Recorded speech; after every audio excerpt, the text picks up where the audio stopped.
তো আমি যেটা বুঝাইতেছিলাম যে মুসলমানের ঘরে আমাদের অস্তিত্ব, আরেকটা শব্দ যোগ করা যায় যে আমরা উম্মতে মুহাম্মদী হিসাবে অস্তিত্ব নিলাম। দুনিয়া আখেরাতে পুরস্কারের অভাব নাই আমাদের জন্য। কোরআন তাকাইলে দেখা যায় এই উম্মতের জন্যই কোরআন, পুরাটা যেন এই উম্মতের প্রশংসায় ভরা, অঙ্গীকারে ভরা, ওয়াদায় ভরা। কিন্তু উম্মত হিসাবে অস্তিত্ব তো নিলাম, বড় বড় ওয়াদা তো আমাদের সাথে হলো। দু চারটা দেখাই, তারপরে আমার কথা বুঝে আসবে। কোরআন তো বলে এই উম্মতি সদা সর্বদা উপরে থাকবে, আনতুমুল আলাউনা, এই উম্মতি সবচেয়ে উপরে থাকবে, কোনোদিন নিচে নামবে না। উলাইকা লাহুমুল আমান, নিরাপত্তার চাদর দিয়া সদা সর্বদা ঢাকা থাকবে। লাহুম রিজকুন কারীম, ক্লান্তিহীন পালবে আল্লাহ এই উম্মতকে, সম্মানের রিজিক দিবে, ক্লান্তিহীন পালবে। আরেক হাদিসের ভিতরে দেখলে তো দেখা যায় যে পাখির মতো পালার অঙ্গীকার, হায়াতান তয়্যিবা, সুখের জীবনের ওয়াদা আমাদের সাথে। ইন্নাল ইজ্জাতা লিল্লাহি ওয়া লিরাসূলিহি ওয়া লিল মুমিনিন, ইজ্জতের মালা আমাদের গলায় পরানো থাকবে। 5টা দেখাইলাম, আরো 5 ডজন দেখানো যায়, কিন্তু বাদ বলে একটা টিপলেই হয়। জ্ঞানী লোকরে ইশারা করলেই বলে যথেষ্ট হয়। আর যদি জ্ঞানী না হয় তো মিনারা দেখাইলো নাকি চিনে না। 14 তারিখে ফুল নিয়ে কারাকারি হয়, শুধু যুবকদের মাঝে না, যুবতীদের মাঝেও হয়। এমন না যে যুবতীরা একবারে দুধের দোয়া, তা না, মিন্নি এইখানেও পাওয়া যাবে। মিন্নি বোঝেন? মনে হয় বোঝে নাই। সলনায় ফাঁসায়া তারপরে জবা করে দেয়, এটা কুমিল্লায়ও পাওয়া যাবে। 14 তারিখে মেসেজ দেয় 20 জনকে, কিন্তু দাঁড়ায় থাকে একজন নিয়ে, 19 জনই দূরের থেকে খালি তাকায় থাকে।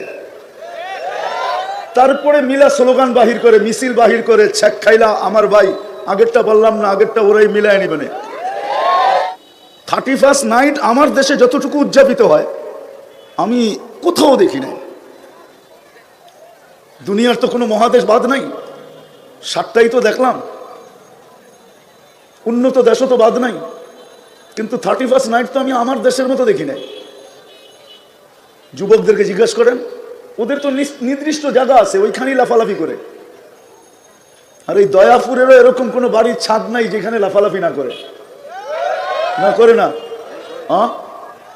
যে নেটে দেখা চুল কাটে ওর জন্য লাগাবো, যে নেটে দেখা সাজগোজ করে ওর জন্য লাগাবো, যাদের একটা বিষয় এরকম পাওয়া যায় না।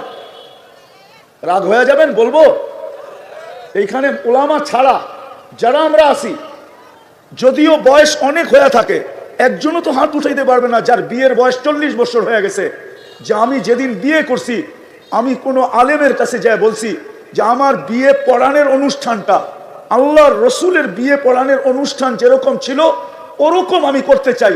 যদি আলেম জিজ্ঞাসা করে কেন, বলছে কিয়ামতের দিন দুনিয়াতে দেখি আর না দেখি, কিয়ামতের দিন যখন দেখা হবে তখন যেন আমি আল্লাহর রসুলের কাছে হাত পাতার সুযোগ পাই যে আমার বিয়ে পড়ানোর অনুষ্ঠানটা আপনার আদর্শ মতো ছিল। শুনছি আপনি দয়ার নবী, কিনারাবিহীন দয়া, আপনা দয়ার সাগর, কিনারাবিহীন সাগর, আপনি উম্মতের জন্য চিৎকার দিতেছেন উম্মতি উম্মতি বইলা, যেখানে সমস্ত নবীরা নাফসি নাফসি বলতেছে, আপনি নিজের পরিবারকেও চাইতেছেন না, শুধু উম্মতি বলতেছেন আর দৌড়াইতেছেন, আমাকে কি দিবেন দেন না। এই কথা বলে বিয়ের অনুষ্ঠান পড়ানোর অনুষ্ঠান হয়েছে, একজনও তো আমাকে হাত উঠে বলতে পারবে না, একজনও তো না। বলবেন বিয়ে তো আমি হুজুর দিয়েই পড়াইছি, পড়াইতে পারেন আপনি, নাইলে তো বুখারীর প্রথমে হাদিস আসতো না, ইন্নামাল আমালু বিন্নিয়াত। আপনি যদি শব্দগুলো উচ্চারণ করতেন তাহলে তো সওয়াবের অধিকারী হইতেন, কালকে হাত পাততে পারতেন। এক যুবক আমাকে বলো যে ও একদিন চুল কাটছে এই নিয়তে আল্লাহর রসুলের আদর্শ মতো, যে আমি একবার চুল কাটছি আল্লাহর রসুলের আদর্শ মতো। এই কথা ভাবতে ভাবতে যে কিয়ামতের দিন যখন দেখা হবে তখন বলবো আমার কাছে কিছু নাই, আপনার উম্মত তো বটে কিন্তু আমার কাছে কিছু নাই, কিন্তু আমি জীবনে একদিন আপনার আদর্শে চুল কাটছিলাম, আপনি আমাকে কি দিবেন দেন না। এক যুবক হাত উঠাক, আল্লাহ যেন আমাকে বলতেছে, তো আমি কার জন্য সৈন্য পাঠাবো, আমার সৈনিক কার জন্য পাঠাবো, আমি আবাবিলকে হুকুম কার জন্য দিব? আমি তো দিতে দেরি। হাতিকে যদি পাউডার বানাইতে পারে, তাহলে ট্যাঙ্কেও আবাবিল পাউডার বানাইতে পারে না? পারে না? হ্যাঁ, আবাবিল কার বানানো? ট্যাঙ্ক কার বানানো? মানুষের বানানো। আল্লাহটা পাওয়ারফুল না মানুষেরটা পাওয়ারফুল? এখনকার আবাবিলের কি পাঞ্জা নাই? পাঞ্জা বোঝেন তো? পাঞ্জা আবাবিল চিনেন না? চিনেন না? চড়াই পাখির থেকে কত ছোট। হজে গেছেন? হজে গেছেন? রাত্রে দেখবেন মক্কার উপরে ছোট ছোট পাখি ঘুরতে থাকে বাইতুল্লাহ চতুর্দিক দিয়া, এটাই আবাবিল। আবাবিল তো আছে, মশা তো আছে। নমরুদকে তো আল্লাহ মশা দিয়ে ধ্বংস করলেন। বাতাসের ফেরেশতা তো আছে। আপনারা তো চিৎকারের কাহিনী দেখেন নাই, জানো নাই, দেখেন নাই, কোত্থেকে দেখবেন? যান, আমার থেকে অ্যাড্রেস নিয়ে যান। আমি তো দেখে আসছি যাদেরকে চিৎকার দিয়ে আল্লাহ ধ্বংস করছেন, ওদের ঘরগুলো এখনো রাখা আছে। আমারও মাথায় ধরে না যে পাহাড় খচিত করে এরকম ঘর বানাইলো, তো বানাইলো কি করে? এরকম বেডরুম সাজাইলো তো সাজাইলো কি করে? পাহাড় খচিত করে। ইয়ান হিতুনা মিনাল জিবালি বুয়ুতা। বাতাসের ফেরেশতা তো এখনো আছে, মরে যায় নাই। কমে আতকে আল্লাহ ধ্বংস করছে, মাথার খুলি তো এখনো রাখা আছে। আমি 15 থেকে 16 বছর আগে দেখে আসছি। 6 ফিটের মানুষ একটা এদিকে দাঁড়াবে, একটা এদিকে দাঁড়াবে, একজন আরেকজনকে পরিপূর্ণ দেখবে না, এখনো রাখা আছে। আমি তো চোখে দিকে বলতেছি আপনাদেরকে। কিন্তু আল্লাহ বাতাসের ফেরেশতা তো হুকুম দেয় না। ডেড সি তো জিবরিল আলাইহিস সালামই বানাইছেন, ওনার পরের খোঁচা দিয়া। ডেড সি অর্ধেক হলো ইসরায়েলের ভিতরে, অর্ধেক জর্ডানের ভিতরে। 5 কিলোমিটার চওড়া, 100 কিলোমিটার লম্বা। 2.5 কিলোমিটার চওড়া, 100 কিলোমিটার লম্বা হলো ইসরায়েলের আন্ডারে। 2.5 কিলোমিটার চওড়া, 100 কিলোমিটার লম্বা হলো জর্ডানের আন্ডারে। এটা তো জিবরিল আলাইহিস সালামই খোঁচা দিয়া বানাইছেন। ওনার তো এখন ওহি আনতেও হয় না, ওহির বাহক তো আর উনি এখন না, এখন তো উনি রিটায়ার্ড। তো উনি এত বড় ডানা নিয়ে ওড়েন কেন? যাই আরেকটা খোঁচা দিলেই তো পারেন, ঠিক না? কি আমার কথা যুক্তি বুঝে আসে না?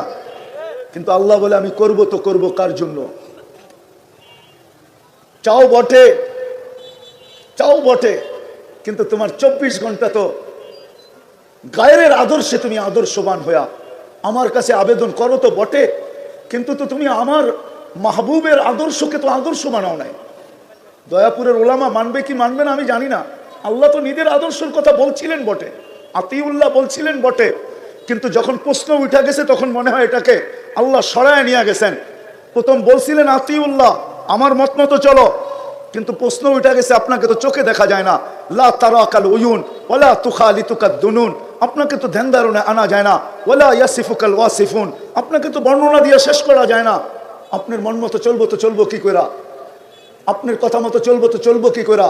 তখনই আল্লাহ বলছে আতিউর রাসূল, মান আতা আর রাসূল ফাকাদ আতা আল্লাহ। তাইলে আমার বন্ধুর আদর্শ মতো চলো, আমার বন্ধুর আদর্শ মতো চলো। আল্লাহ যেন আমাকে বলে আমি কার জন্য পাঠাবো, বলো আমাকে। তো মেরে দোস্ত, আমার কথা শুরু এটাই ছিল যে উম্মতে মুহাম্মদী হিসাবে অস্তিত্ব তো নিলাম বটে, আল্লাহর কুদরতি হাত দ্বারা সিলেকশন হইলাম তো হইলাম, সিলেক্টেড হইলাম তো হইলাম, নির্বাচিত হইলাম তো হইলাম। কোরআন তো আমাদের প্রশংসায় ভরা। এমন কোন নবী আসে নাই যে এই উম্মতের প্রশংসা করেন নাই, এমন কোন কিতাব আসে নাই যে এই কিতাবের ভিতরেই আমাদের কথা লেখা না ছিল, এমন কোন উম্মত দুনিয়াতে আসে নাই যারা আমাদেরকে না চিনত। সমস্ত উম্মত এই উম্মত আমার উম্মতে মুহাম্মদীকে চিনত, নাহলে বদায় নেহায় কেন আসবে? ফাতারাত তাওরাত, মুসা আলাইহিস সালাম তো কিতাবই সরায় দিয়া বসে উম্মত বানায় দেন না। কিতাব উঠাইলেই দেখি উম্মতে মুহাম্মদী, উঠাইলেই দেখি উম্মতে মুহাম্মদী, উঠাইলেই দেখি উম্মতে মুহাম্মদী। ওই মর্যাদাশালী উম্মত তো বানাইছিলেন, নাহলে দানিয়েল আলাইহিস সালাম 2500 বছর অপেক্ষা করবে কেন? উঠান, বদায় নেহায় লেখা আছে, তাহকিক আপনারা করে নেন। আঙ্গুল উঠাইলে ইবনে কাসিরের উপরে উঠাইতে হবে, আমার উপরে কেন উঠাবেন? দানিয়েল আলাইহিস সালাম তো 2500 বছর অপেক্ষা করলো শুধু উম্মতে মুহাম্মদীর হাতের ছোঁয়ায় দাফন আর কাফন পাওয়ার জন্য। আল্লাহর রাসূল তো সুসংবাদ দিবেন, সাতাজিদুনা দানিয়াল সাতুফতাহ তুস্তার, একদিন ইরাক স্বাধীন হবে, তোমরা দানিয়েল আলাইহিস সালামকে পাবে, উনি তোমাদের হাতের কাফন দাফন পাওয়ার জন্য অপেক্ষা করতেছে। পাবেন আপনার কত বড় মর্যাদা? কোরআন দিব, কোরআন। হায় হায়, আজকে উম্মত মুসলমানের ঘরে জন্ম নিছে বটে, কিন্তু ইসলামের রং মুসলমানের উপরে নাই। উম্মতে মুহাম্মদী বটে, কিন্তু উম্মতে মুহাম্মদীর ইসলাম মুহাম্মদ সাল্লাল্লাহু আলাইহি ওয়াসাল্লাম কালচার থেকে উম্মত বহু দূরে। বরং এই কথাটা বললে কোনো অসত্য হবে না, আজকে সবচেয়ে বেশি আল্লাহর রসুলের আদর্শ আমাদের ঘরে দীক্ষিত, আমাদের ঘরে ঘৃণিত, আমাদের ঘরে অবহেলিত, আমাদের ঘরে লাঞ্ছিত, আমাদের জীবনে লাঞ্ছিত, আমাদের দেহে লাঞ্ছিত, আমাদের সমাজে লাঞ্ছিত, আমাদের যুবকদের কাছে লাঞ্ছিত, আমাদের নারীদের কাছে লাঞ্ছিত। তো আপনি দুনিয়ায় নিষ্পেষিত হবেন না তো হবে কে? কে হবে আমাকে যুক্তি দিয়ে বুঝান। আমি গাড়িতে আসতে আসতেই স্টাডি করতেছিলাম, তো ওমর রাদিয়াল্লাহু তাআলা আনহুর জমানায় যখন 4 মহাদেশ ওনার পায়ের নিচে, 4 মহাদেশ 33 লক্ষ বর্গ মাইল যখন ওনার পায়ের নিচে, তো আশারায়ে মুবাশশারার থেকে 5 জন একত্রিত হয়েছে যে এত 4টা মহাদেশ ওনার পায়ের নিচে, উনি কাপড় পরে কি দেখো, সারা দুনিয়ার উফুদ ওনার কাছে, প্রতিনিধিরা ওনার কাছে আসে, আর উনি শততালির কাপড় পরে বসে থাকে। আর ওনার দস্তরখানের রুটি উনি ব্যতীত আর কেউ চাবায় খাইতে পারে না, কেননা চাবাইলেই গলায় আটকায় যায়। ওনার বেশভূষা দেখো, খাওয়া দাওয়া দেখো। চলো আমরা সবাই মিলে একটা মশওয়ারা করি, উনি যেন এটা একটু চেঞ্জ করে। কাহিনী বড় লম্বা। আলী রাদিয়াল্লাহু তাআলা আনহু ছিলেন, আলী রাদিয়াল্লাহু তাআলা আনহু বলতেছেন যতই মশওয়ারা করো মানবে না। আমি তো বলে দিলাম মানবে না, তো বলছে আমরা মানানের লোক দিয়ে মানাবো। তো বলছে কিভাবে? ওনার মেয়েকে পাঠাবো, যে হাফসা রাদিয়াল্লাহু, আম্মা জান হাফসা রাদিয়াল্লাহু তাআলা আনহাকে, আর আম্মা জান আয়েশা রাদিয়াল্লাহু তাআলা আনহাকে পাঠাবো, 2 জন ওনাকে রাজি করবে। আলী রাদিয়াল্লাহু তাআলা আনহু মুস্কি মুস্কি হাসতেছেন আর বলতেছেন জাররিব, চেষ্টা করে দেখো মানে কিনা, চেষ্টা করে দেখো মানে কিনা। তো 2 জন যখন আসছেন, তো মুতাকাল্লিম কে হবে, কথা কে বলবে? তো আম্মা জানকে নির্ধারণ করা হয়েছে আয়েশা রাদিয়াল্লাহু তাআলা আনহা কথা বলবে। আয়েশা আম্মা জান বলছে আমিরুল মুমিনিন, রাসূলুল্লাহ সাল্লাল্লাহু আলাইহি ওয়াসাল্লামের জামানায় তো ফতুহাত হয়ই নাই, বিপ্লব ঘটে নাই, সারা দুনিয়ায় ইসলাম ছড়ায় নাই, নেয়ামতও আসে নাই, বিদায় উনি যেইভাবে ছিলেন ওইভাবেই জীবন কাটায় চলে গেছেন। আমার আব্বাজানের জমানায়ও তো হয় নাই, বিদায় উনিও যেইভাবে ছিলেন ওইভাবে জীবন কাটায় চলে গেছেন। আপনার জমানায় তো 4 মহাদেশ পায়ের নিচে, ফুতুহাত আর ফুতুহাত, বিজয় আর বিজয়, মাল আর মাল, আর সারা দুনিয়া আপনার কাছে আসে। আমিরুল মুমিনিন, আপনি যদি একটু পোশাক আশাক চেঞ্জ করতেন, একটু আপনার খাওয়া দাওয়া চেঞ্জ করতেন, এই মোটা মোটা রুটি খান, একটু পাতলা রুটি যদি খাইতেন, আপনার বিছনাটা যদি একটু সুন্দর হইতো। তো আমিরুল মুমিনিন আয়েশা জিজ্ঞাসা করতেছে যে তোমাদেরকে কে পাঠাইছে আগে বলো। যদি অভয় দেন তাইলে বলতে পারি। আমিরুল মুমিনিন বলতেছে অভয় না, আমি যদি জানতে পারি যে কে পাঠাইছে তাইলে মারতে মারতে মারতে মারতে লহু লাহান করে দিব, রক্ত বাহির করে দিব। তারপরে গর্জন দিয়া বলতেছিলেন নিজের মেয়েকে, লম্বা কাহিনী, যে তুমি বলো আল্লাহর রসুলের জীবন কিরকম ছিল। তারপরে উনি বলতেছেন দেখো 3 জন লোক বন্ধু ছিল, প্রথম জন তার গন্তব্যে পৌঁছে গেছে, দ্বিতীয় জন তার গন্তব্যে, তার নকশে কদমে চলে গন্তব্যে পৌঁছে গেছে, আমি তৃতীয় রয়ে গেছি। তোমরা কি আমাকে জায়গার থেকে সরায় দিতে চাও যে আমি আমার ওই 2 বন্ধুর সাথে সম্মিলিত না হইতে পারি? হায় বুঝার বিষয়। আজকে আমরা নির্যাতিত এই জন্য যে আমরা আল্লাহর রসুলের ইজ্জত রাখি নাই, আদর্শের ইজ্জত রাখি নাই, জাত তো জাত, আল্লাহর রসুলের আদর্শের ইজ্জত রাখি নাই। বাংলাদেশের মানুষ আশেকে রসুল বলে তো বটে, নবীর এশকের কথা বলে বটে, কিন্তু নবীর আদর্শ ইজ্জত আমরা রাখি নাই, যার কারণে আজকে আমরা ইসলামের ইজ্জত রাখি নাই। আমি তো বড় দূর থেকে টাইনা চিত্র আপনাদের সামনে তুলে ধরতে চাইলাম যে ডেলি 32 বার আশ্রয় চাই, অথচ উনি বলে আমি গফুরুর রহিম, অথচ উনি বলে তোমরা চাইতে দেরি আমি দিতে দেরি করব না। ডেলি 32 বার তো চাই, আবেদন তো করি, কখনো একা করি, কখনো ইমামের মাধ্যমে করি, কখনো এখানে বৈশা করি, কখনো বাইতুল্লাহ স্বয়ং ওনার ঘরে যায়া করি, কখনো মদিনা মুনাব্বরায় যায়া করি। সব জায়গায় তো মুসলমান আবেদন করতেছে বাঁচান, কিন্তু আর তারপরও নির্যাতিত কেন? আল্লাহ আমাকে এটাই বোঝায় যে আমি বাঁচাবো তো বাঁচাবো কি করে? তোমরা আমার ইজ্জত রাখলা তো রাখলা কতটুকু? তোমরা তো ইসলামের ইজ্জত রাখো নাই, সত্য এটাই। এই জন্য আমাদের কাছে তো ইসলামের মহত্ব নাই, গুরুত্ব নাই। আজকে মুসলমানের কাছে ইসলাম দীক্ষিত, যদি দীক্ষিত না হইতো তাহলে মুসলমান সমাজ বিজাতির রঙে রঙে কি করে? হ্যাঁ, তারপরেও আপনি সাহায্য চান। আল্লাহ বলে আমি সাহায্য করব তো করব কি করে? একজনও তো আমার নবীর সাজে সাজানো না। আমার নবীর ইজ্জত তো, আমার বন্ধুর ইজ্জত তো রাখে নাই। আমারটা নিলে বাদে দিলাম, আমার বন্ধুর ইজ্জত রাখতো। কিন্তু আমরা তো মুহাম্মদুর রাসূলুল্লাহ সাল্লাল্লাহু আলাইহি ওয়াসাল্লামের ইজ্জত রাখি নাই। যদিও উনি এখনো চোখের পানি ঝরান, ওই হাদিসগুলা দেখলে আমার ভিতরে কাঁদতে থাকি। যে হাদিসগুলা, মা বিকুম ইদা তাগা নিসাউকুম ওয়া ফাসাকা ফিতিয়ানুকুম, ফিতনার জামানায় মুসলমানদের যে চিত্র বিভিন্ন ফিতনার হাদিসের কিতাবে পাওয়া যায়, ওইগুলা পড়লে তো ভিতরে কান্না আসে। যে আল্লাহর রাসূল মনে হয় এখন চিৎকার দিতেছেন রওজায়ে আতহারে, কেননা হায়াতুন নবী, যে মা বি উম্মতি, আমার উম্মতের কি হইল, এরা এরকম কেন হয়ে গেল, এরা ভুলে গেল আমি এদের জন্য চোখের পানি কোনোদিন বন্ধ করি নাই। তাহকিক আপনারা কইরা নিয়েন। জিবরিল আর মিকাইল জিজ্ঞাসা করছে, মা জালা আরাকা তাবকি, যখনই আপনাকে দেখি কাঁদেন কেন? বলছে উম্মতের জন্য চোখের পানি থামে না। মৃত্যু লগ্নে চলে যাবেন এখন আল্লাহর সান্নিধ্যে, তখনও চোখ বয়া পানি পড়তেছিল।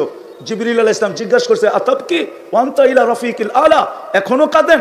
আপনি আল্লাহর সান্নিধ্যে চলে যাবেন এখনই। আল্লাহু ইয়ান্তাযিরুক, আল্লাহ আপনার অপেক্ষায় অপেক্ষমান। উর্দু জগতে খুশি চলতেছে, হাবিব ইয়াসিলুল হাবিব, বন্ধু আজকে বন্ধুর কাছে চিরদিনের জন্য চলে আসবে। আপনি কাঁদেন কেন? তো বলছে, ফামান লিবাদি লি উম্মতি, আমার পরে আমার উম্মতকে কে দেখা রাখবে? ওই রাসূলের আদর্শ। আমরা নির্যাতিত হব না তো হবল কে বলেন? আবুল সামরকান্দি রহমতুল্লাহ আলাইহি লেখছেন যে আল্লাহর রাসূল কবর থেকে যখন উঠবেন তখনও চোখে পানি থাকবে, ওয়াহুয়া ইয়াবকি, একদিকে চোখে কান্না থাকবে, মুখে বলতে থাকবে আইনা উম্মতি আইনা উম্মতি ইয়া জিবরিল, জিবরিল আমার উম্মত কোথায়? যেদিকে তাকাই ওদিকে তো খালি দেখা যায়, ধুধু মাঠ, আমার উম্মত কোথায়? তো জিবরিল বলবে, মা শাক্কাল আরদা আহাদুন ইল্লা আনতা, আপনি ব্যতীত জমিনের উপরে কাউকে উঠানো হয় না। আমি তো জানি না আমাদের ভিতরে দিল আছে না পাথর আছে। এখন পর্যন্ত কাউকে উঠানো হয় না। আপনি অস্থির হয়েন না, আপনি চিন্তিত হয়েন না, উম্মত ওঠে নাই। আমার সমাজের মানুষ তো পাওয়া যায় যে ইউনিয়ন পরিষদের একটা চেয়ারের জন্য নিজের তাজা রক্ত ঢাইলা দিতে দ্বিধা করে না, স্ত্রীকে বিধবা করতে দ্বিধা করে না, বাচ্চাদেরকে এতিম করতে দ্বিধা করে না, মা বাবার বুক খালি করতে দ্বিধা করে না। আমাদের নবীজিকে তো কিয়ামতের দিন মাকামে মাহমুদ দিবেন। চীনের মাকামে মাহমুদ কি জিনিস? শুধু তো এটাই পড়ি, ফাতাহাজ্জাত বিহি নাফিলাতাল লাক আসা আইয়াব আসাকা রাব্বুকা মাকামাম মাহমুদা। কোনদিন তো মাকামে মাহমুদে ডুব দিয়া দেখি না যে মাকামে মাহমুদ জিনিসটা কি, এটা কোন চেয়ার। কিন্তু আল্লাহ রসুলকে তো নিয়ে যাওয়া হবে, উনি তো এখানে বসবেন না, উনি তো হাত রেখে দাঁড়ায় থাকবেন। আল্লাহ বলবে, বন্ধু বসেন। আল্লাহ জানেন, বলবে যে তিন জায়গায় ছুটাছুটি করবে ও বসে তো বসে কি করে? আর আপনি কি করতে চাইতেছেন? আমাকে বসায় দিয়ে উম্মতকে পার করায় দিবেন? আমি বসবো না, কি করবেন? তিন জায়গায় ছুটবো, হাউজে কাউসারে যাব, ওয়াদা দিয়ে আসছি উম্মতকে, মাওয়াইদুকুমুল হাউজ, তোমাদের সাথে হাউজে সাক্ষাৎ হবে। আমি নিজের হাতে উম্মতকে পানি পান করাবো, হাউজে কাউসার, যেটা পান করার পরে আর কোনোদিন পিপাসা আসবে না। আল্লাহ রসুল পান করায় দিবে আর বলবে, ইশরাব লা তাজমান বাদাহা আবাদা, পান কর, কোনোদিন আর পিপাসা তোর কাছে আসবে না।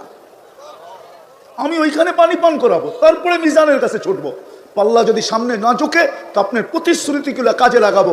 আপনি আমাকে বলছেন সালতুতা শাফি তুসাফা, আপনি আমাকে বলছেন লা ইউখজিকা ফি উম্মতিক, আপনি কোরআনে বলছেন সাউফা ইউতিকা রাব্বুকা ফাতারদা। সবগুলোকে আমি মিজানের ওইখানে আমি প্রয়োগ করব। পাল্লার সামনে না ঝুঁকলে হাত উঠায় দিব, আমি ওইখানে ছুটবো। তারপর আমি পুলসিরাতে যাব। যদি উম্মত পার না হইতে পারে তো দুরুদের গাঠি মাথায় দিয়ে পার করায় দিব। আমি তিন জায়গায় ছুটবো আর চিৎকার দিতে থাকবো, উম্মতি উম্মতি উম্মতি। শুধু ইবনে ওমর বলতেছে যে আমি দেখলাম সে আকাশের দিকে তাকায় জানি কি বলতেছে, তো ভালো মতে কান পাইতা শুনলাম, সে বলতেছে ইয়া রব্বা মুহাম্মদ উনসুর উম্মতা মুহাম্মদ, ও রব্বে মুহাম্মদ, উম্মতে মুহাম্মদের সাহায্যের সময় কি এখনো আসে নাই? বলে এতটুক আওয়াজ বলতে দেরি। আমি উপরের দিকে তাকায় ভাবতেছিলাম, দেখি গোটে তো গোটে কি, দেখলাম আকাশটা ফাইটা গেল, এক অশ্বারোহী পতাকা নিয়ে বাহির হলো, তার পিছনে সিরিয়ালে অশ্বারোহী বাহির হতে শুরু করলো। আর সেকেন্ড না মিনিটের ভিতরে প্রথম ব্যক্তি আমার মাথার উপরে এসে একটা চিৎকার দিল, আবশিরিয়া উম্মতা মুহাম্মদ যা আর নুসরা রব্বা মুহাম্মদ, ও উম্মতে মুহাম্মদ তোমাদের সাহায্য চলে আসছে। আজকে রাস্তা একটাই খোলা, ইউটার্ন নেওয়া, আল্লাহর রসুলের আদর্শকে দিকে ফিরে আসা। একজন আরেকজনকে বুঝান যে যতদিন পর্যন্ত না ফিরব ব্যাপার কঠিন থেকে কঠিন হতে থাকবে। দ্বিতীয়, আল্লাহ এটাই চান, নাহলে হাদিসে কুদসিতে কেন বলবে ইনতাবু ফানা হাবিবুহুম, তওবা করতে দেরি, ইউটার্ন নিতে দেরি, আমাকে বন্ধু হিসাবে পাইতে দেরি হবে না। দিদায় শেষ কথা, আসেন তওবা তো করলাম, আমরা মিশন মানাই এটাকে, যে আমরা যাকেই দেখবো আল্লাহ রসুলের আদর্শের খেলাফ চলে, কর্কশ বাসায় না, ওরে পায়ে দৈরা বুঝান, পায়ে দৈরা। এই উম্মত বড় দামি উম্মত, কোরআন ইঙ্গিত দেয় এদিকে, সুহাদা আলা নাস, কিয়ামতের দিন এই উম্মতকে আল্লাহ নিজের পক্ষে, নিজের পাশে আল্লাহ দাঁড় করাবে। কিয়ামতের দিন এই উম্মত মাঠে দাঁড়াবে না, ইল্লা মাশা আল্লাহ। যে উম্মত হয়ে দুনিয়ার থেকে যাবে, ওকে আল্লাহর পাশে আল্লাহ দাঁড় করাবে সাক্ষী হিসাবে। সাক্ষী জালালউদ্দিন সুয়ুতী রহমতুল্লাহ আলাইহি লেখছেন, মাঠে দাঁড় করাবে না, স্টেজে দাঁড় করাবে, স্টেজে আল্লাহর পক্ষে দাঁড়াবে। কেউ আল্লাহর উপরে, নূহ আলাইহিস সালামের উম্মত আঙ্গুল উঠাবে আল্লাহর উপরে, জবাব তো আল্লাহ দিবে না। কেননা এক জায়গায় কিতাবে লেখা পাইছি, মান কাল্লামাহুল্লাহু লাম ইউআযিব, যার সাথে আল্লাহ কথা বলবে তাকে শাস্তি দিবে না। এই জন্য আল্লাহ ডাইরেক্ট জবাব দিবেন, আল্লাহ আমাদের দিকে তাকাবে, আমরা জবাব দিব নূহ আলাইহিস সালামের কওমকে। আমাদের প্রত্যেকে ওই দিন সূরা নূহ পড়বে, আমরা জবাব দিব, আমরা ওদেরকে মিথ্যাবাদী প্রমাণ করব। ১৬ লক্ষের ভিতর থেকে যে আঙ্গুল উঠাবে, যার উম্মত আঙ্গুল উঠাবে আল্লাহর দিকে, আমরা প্রতিহত করব কিয়ামতের দিন। এই জন্যই তো কোরআন বলে সুহাদা আলান নাস। তখন যদি আমি আল্লাহকে জবাব করি, প্রশ্ন করি, আমাদেরকে তো আপনার পক্ষে নিয়ে নিলেন, আমাদের পক্ষে কে? তা আল্লাহ বলে আর রাসূলু শাহিদান আলাইকুম, তোমাদের পক্ষে আমি বন্ধুরে দিয়া দিলাম, যাও বন্ধু কিয়ামতের দিন তোমাদের পক্ষে, তোমরা আমার পক্ষে।